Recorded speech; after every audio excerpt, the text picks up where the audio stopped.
The implications and significance of Hyrule Warriors Age of Calamity are honestly astounding.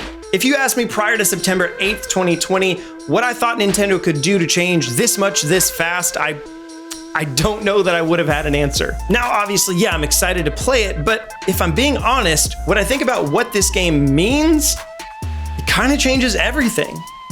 Let's talk about it.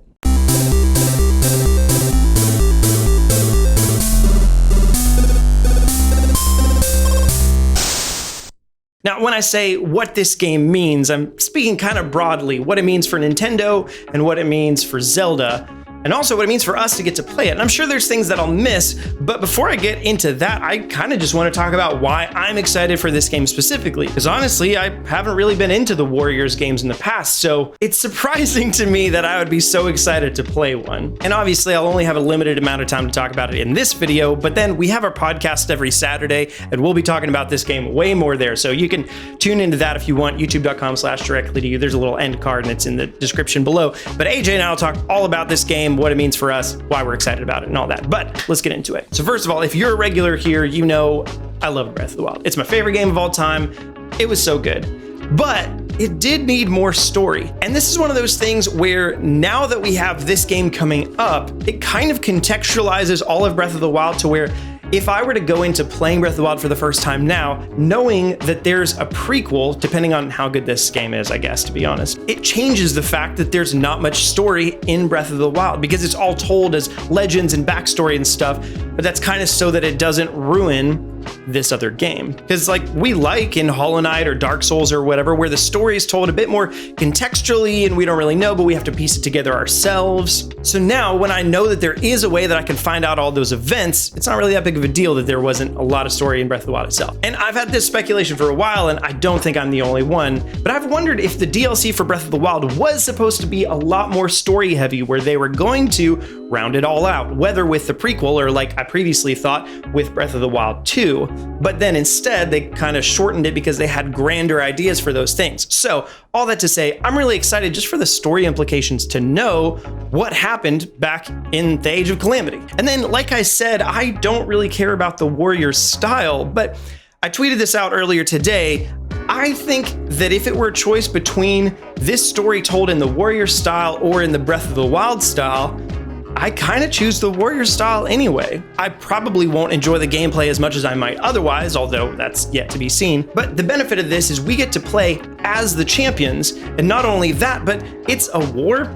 So it just makes sense that it would be in a style where it feels more like a war. And the opposite could be said as well. In Fire Emblem and Hyrule Warriors, they made up stories to facilitate the war kind of environment that would make sense for the gameplay, which is great. But in this context, I think the story will be really well told with the Warriors gameplay because it's the story of a war. And as an aside, I do think also this will be a really good introduction for a lot of people for the Warriors gameplay, myself included. I've played only a little bit, never played a full game, so I don't really know that I dislike it. I just didn't like the demos that I played. And the other thing for this game that I'm specifically excited about is we know the ending is sad. And that's not always a good thing, but in this case, it'll be really interesting how they make a game feel climactic and monumental when you know what's coming. I think back to other movies where we know the ending, but we don't know how it's gonna get there. So to be honest, they have to make really good story to keep us invested at that point. And I have some theories about how they're gonna do that, but I'm probably gonna save those to do another video down the road where I can dive more deeply into it. And there's a whole bunch of other little things like the art style looks great. These are characters that I'm invested in. So I'm excited for this game, but like I said, I'm excited also about what this game means for Nintendo and for Zelda. So first, let's focus on that Zelda side.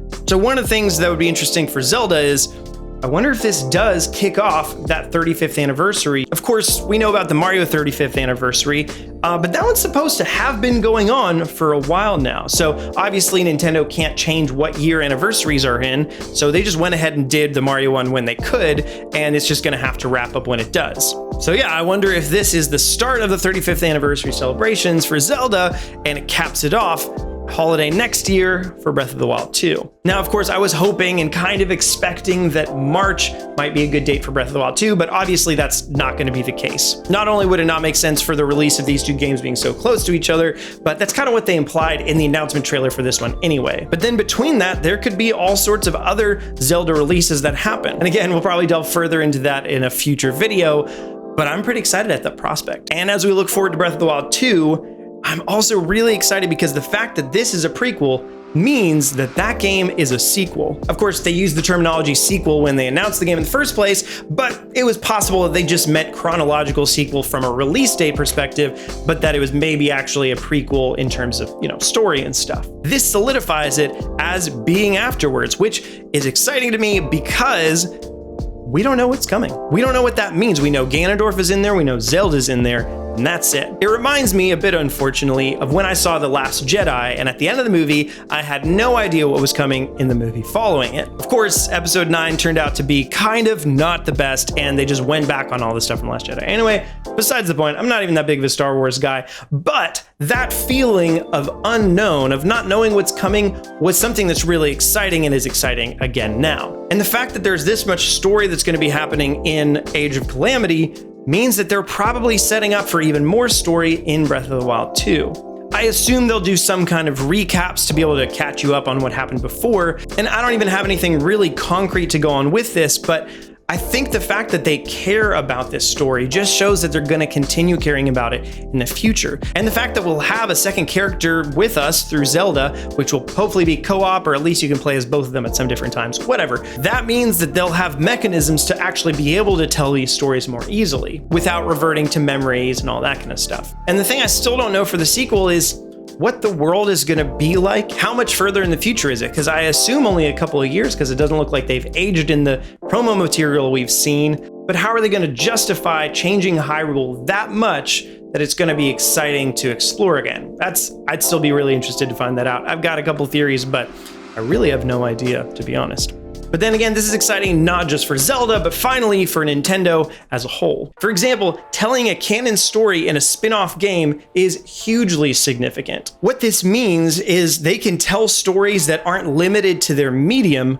They just need to think of the story they want to tell and then find the right medium for it. So a war story in a warrior style makes sense. But if some other story was better with a turn-based RPG, they could do that. Or if they did a side-scrolling 2D platformer, I don't know, like the sky is the limit at this point. They already worked with an indie studio for Cadence of Hyrule, and that game wasn't canon, but it at least showed they were willing to experiment, and that's something that obviously Nintendo is realizing that they have a gold mine with experimentation, specifically with Zelda, and hopefully with a lot of other franchises too, as we've started to see. So I don't know what those spin-offs look like, but I hope they're further reaching than just for Zelda, because I think Nintendo's learning that lesson, and I'm here for it, honestly. This also has the potential to finally let at least one of the champions be in Smash. It would have made tons of sense to have them in after the first game, but I don't really see them being in the sequel at all. And a lot of times the Smash fighters are kind of marketing strategies of some sort, so I don't know that they would necessarily want to pull an old character that felt outdated by the time they're marketing their new game. I still would have loved it, but I don't know. Whereas now, these characters are front and center. Like, they're not even kind of side characters, they're main characters in the actual gameplay. They'll have more moves to pull from, they'll have all sorts of things that they can pick one of these characters and put them in Smash. And my personal preference order for them would be Urbosa, Daruk, Mipha, Rivali. So let's see Urbosa. But stepping out even broader, looking at this holiday season, I'm so excited that now partner showcases will be received well. You know what I mean? Like, prior to now, there was just this feeling that there were things that we didn't know, and not knowing that stuff, it's just like the Breath of the Wild story things. If you knew that there was other story that's going to be told about it, you're not that worried about it anymore. And you're like, hey, I can hold off, it's fine, there's more coming. Whereas we didn't know if there were more games coming for holiday 2020, so it felt very tense. I still don't think we'll get a general direct, but they told us we're going to get more partner directs. And I think that now people will receive them way better, even if they're the exact same quality, because for the most part, everybody's kind of satisfied now that we're still going to have a great holiday season. And honestly, the year's had a bunch of great games. They've just been announced at a really weird cadence of Hyrule. But the last thing, even more broadly, that this means to me is that we can still get surprises. In this day and age, it feels like every single announcement that happens has been rumored or leaked for like months, maybe even years.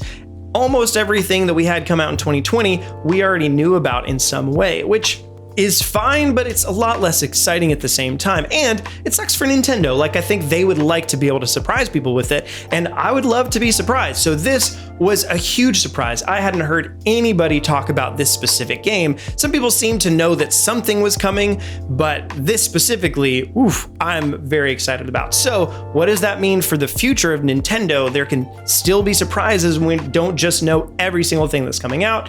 That's amazing. I'm very excited about that. But that's what I think. What do you think? Hey, which of these fighters do you want to see in Smash between those 4 champions? Let me know all that and more in the comment section down below, and we'll take some of those comments, talk about them on our podcast, which I talked about earlier, so go listen to that. Like this video, subscribe to fanatixfour if you haven't already. You might not have, you might think you have, but you didn't. Sometimes that happens. And then, be sure to tune in every Tuesday and Thursday for other videos like these at 4 p.m. Eastern time right here on this channel.